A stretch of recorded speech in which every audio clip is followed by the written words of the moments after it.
16h53, le 12 janvier 2010, un violent séisme frappe Port-au-Prince. Quelques secondes d'un tremblement de terre d'une rare violence. Bilan près de 300 000 morts, une capitale détruite et plus d'1 million de déplacés, de sinistrés.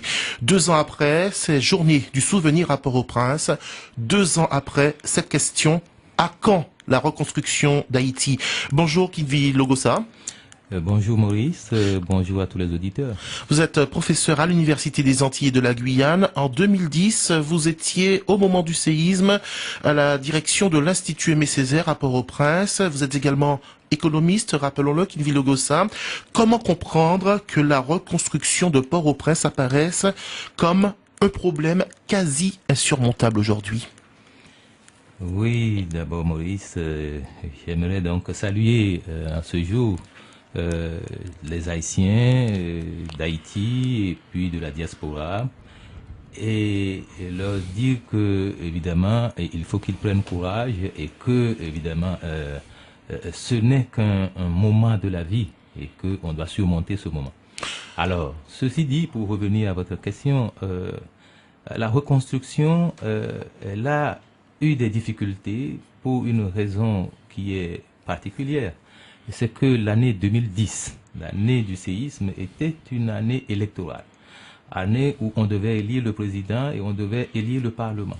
Donc, tout était en route pour les élections lorsque le séisme se produit. Il a même été question à un moment du report de cette élection. Hein. Oui, bon, ce que beaucoup d'observateurs avaient espéré, c'est que face au drame, que les Haïtiens se retrouvent, mettent de côté temporairement les questions électorales et puis se partagent vraiment, s'attellent à la tâche de reconstruction. Mais ce n'est pas aussi facile que cela. Et bon, on ne va pas donner de leçons aux Haïtiens. Ils ont préféré donc poursuivre normalement le processus, ce qui a retardé de 2 ans environ la reconstruction. Alors c'est vrai qu'il y a eu ce long feuilleton de la nomination du chef du gouvernement, Gary Coney, puisque Michel Martelly est arrivé à la présidence, mais il n'avait pas d'opposition au sein du Parlement haïtien. Ces 2 hommes à la tête de l'État haïtien, le président et le Premier ministre, ont décrété 2012 comme étant année de la reconstruction. Peut-on vraiment y croire? Parce que lorsqu'on se promène aujourd'hui à Port-au-Prince, on a vraiment l'impression que le séisme s'est produit il y a tout juste quelques heures. Tout à fait, vous avez raison. Le Port-au-Prince est toujours une ville dévastée, une ville détruite. Très bien, mais ce qu'il faut noter, c'est la volonté des nouvelles autorités. Mais il ne faut pas également oublier que 2 mois après le séisme, donc l'ancien gouvernement avait produit un document qui devait servir de cadre à la reconstruction qu'on appelle le plan d'action. Et donc ce plan d'action avait défini 2 périodes. Alors une première période de 18 mois à compter du séisme qui devait servir à régler les urgences.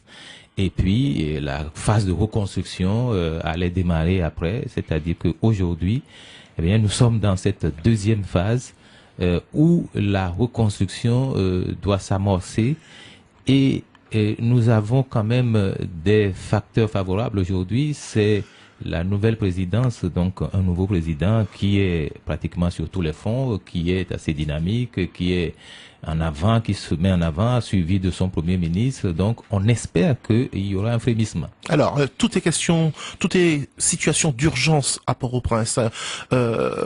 Qu'il s'agisse de la reconstruction des routes ou de la mise sur pied de nouveaux bâtiments pour accueillir les différentes administrations, Michel Martelly a quand même défini sa priorité, des priorités. Ce sera l'éducation, la formation des jeunes Haïtiens, car il s'agit déjà de reconstruire ceux qui seront les cadres, de former ceux qui seront les cadres de demain à Port-au-Prince.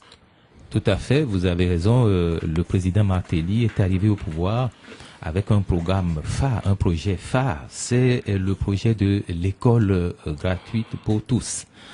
Et il tient donc à réaliser ce projet et il n'a pas totalement tort parce que la difficulté majeure aujourd'hui en Haïti, après le séisme qui a détruit donc une bonne partie des cadres du pays et détruit des écoles, détruit des universités, c'est le challenge majeur, c'est de former les hommes qui vont construire le pays. Et sans cette formation, donc, je crois qu'il a bien compris que la reconstruction n'aurait pas d'assises et qu'il faut que la reconstruction repose donc fondamentalement sur une base haïtienne, c'est-à-dire des Haïtiens formés et bien formés, hein, parce qu'il ne faut pas oublier qu'aujourd'hui, plus de la moitié des Haïtiens ne savent ni lire ni écrire. Donc ça, c'est un problème fondamental. Mais cette base, elle existe à travers la diaspora. Nombreux d'Haïtiens sont ingénieurs, sont chercheurs, sont spécialisés. On les retrouve à New York, à Montréal, à Paris, à Caracas, à Brasilia, par exemple. Oui, vous avez tout à fait raison. Et de dire que, effectivement, il y a beaucoup d'Haïtiens formés, mais malheureusement, ils sont à l'extérieur. Et quand ils sont à l'extérieur, ils ne peuvent pas en même temps participer physiquement à la construction et la reconstruction et la refondation du pays. Bon, heureusement, ces dernières années, après le séisme, on a noté quand même une vague de retour donc d'Haïtiens de la diaspora qui veulent venir prendre part directement à la reconstruction, mais l'État haïtien même a lancé un appel aux Haïtiens de la diaspora pour qu'ils viennent renforcer donc le pays en cadre. C'est quand même un grand dilemme parce que ces Haïtiens qui ont réussi à l'extérieur, s'ils revenaient à Port-au-Prince, ils ne pourraient plus envoyer d'argent. Cet argent qui a quand même permis de financer la reconstruction privée à Port-au-Prince parce que celle-ci a bien fonctionné. Tout à fait, vous avez tout à fait raison. Et là se trouve le dilemme. Donc, parce qu'aujourd'hui, en réalité, la reconstruction au plan officiel n'a pas démarré. Donc, le secteur public n'a pas démarré sa reconstruction. Par contre, le privé a beaucoup construit, remis les bâtiments effondrés sur pied. Et ça, c'est le rôle de la diaspora, et vous avez totalement raison. C'est la diaspora qui finançait effectivement. Et il est aussi vrai, et vous avez totalement raison, que un retour de la diaspora, si on prône ce retour, ça va se solder fatalement par une pénurie donc de ressources financières qui alimentait le pays. Et sur ce plan, il faut quand même le souligner que la diaspora a toujours joué un grand rôle dans le financement de l'économie haïtienne, donc le financement des activités en Haïti. Et d'ailleurs, il y a tout récemment, je crois 2007-2008, les ressources envoyées par la diaspora dépassaient la richesse produite dans le pays. Et c'est là qu'il faut voir l'importance. C'est considérable. C'est considérable. Donc c'est très important le problème que vous soulignez.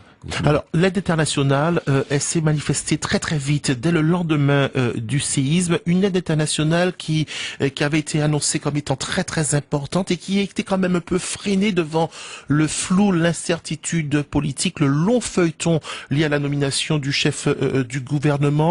Aujourd'hui, comme on l'a dit tout à l'heure, Monsieur Logossa, aujourd'hui, cette communauté internationale est prête à vraiment mettre l'argent et à réaliser des choses concrètes sur le terrain? On peut dire oui, parce que évidemment, il est vrai que disons la catastrophe, l'ampleur de la catastrophe avait frappé tout le monde entier, et que très vite. Donc le monde entier s'est mobilisé pour venir au secours d'Haïti. Et des promesses ont été faites. Seulement, le fait qu'on s'était retrouvé en période électorale et qu'on ne savait pas très bien qui allait gérer avait freiné, donc vous avez raison de le souligner, la mobilisation effective de l'aide qui a été promise. Alors, il fallait de visage pour cette communauté internationale. Il fallait effectivement un visage, entre les mains, savoir entre les mains de qui on met les ressources, qui va faire quoi. Bon, je pense qu'aujourd'hui, je pense que ce problème est derrière nous. Nous avions maintenant un visage. Donc, concrètement, sur le terrain, les choses se manifestent aujourd'hui. Il y a une mobilisation internationale de nouveau où on voit des Asiatiques, des Américains, des Canadiens, également des Français métropolitains, tous converger vers Port-au-Prince pour prendre part, et d'ailleurs également les Caribéens, il ne faut pas que je les oublie, et les Latino-Américains également qui sont très présents aujourd'hui à Port-au-Prince. L'insécurité, c'est une question définitivement réglée. Les kidnappings, ça n'existe plus. Les guerres de gangs. Alors, la question de l'insécurité, il faut l'aborder donc en connaissance de la réalité. Alors, sur ce terrain, moi qui ai vécu à Port-au-Prince et qui séjourne toujours régulièrement à Port-au-Prince, alors il y a une chose que je sais, c'est que évidemment Haïti souffre d'un déficit d'image au plan international, parce que en réalité ni Port-au-Prince ni Haïti ne sont plus dangereux que d'autres pays. Là, par exemple, le Mexique est de loin plus dangereux que Haïti, la Jamaïque et même la République dominicaine à côté. Seulement, lorsqu'on évoque Haïti, eh bien, l'image que ça renvoie, c'est l'image de l'insécurité, des kidnappings, etc., etc. Donc, ce que moi je peux dire aux gens, c'est que, eh bien, Haïti n'est pas plus dangereux que d'autres pays. Certainement, le kidnapping, le niveau zéro de kidnapping, bon, on l'a pas encore atteint. Mais évidemment, c'est comme dans tout pays où il y a de l'insécurité.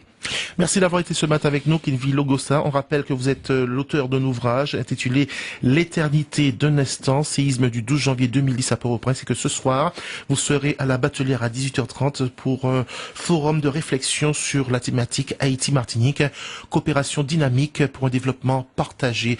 Également, vous dire que, ben voilà, ça m'est sorti de la tête, je sais pas ce que je voulais vous dire. Oui, que l'image de marque d'Haïti s'améliore, puisque en Amérique du Nord, au Canada et aux États-Unis, on assiste pas mal à une campagne de promotion pour la destination Haïti, pour le tourisme. Merci d'avoir été avec nous. Bonne journée à vous. Merci également. Donc, nous donnons rendez-vous à tous les auditeurs ce soir à 18h30 à l'hôtel La Batelière, donc, pour cette manifestation.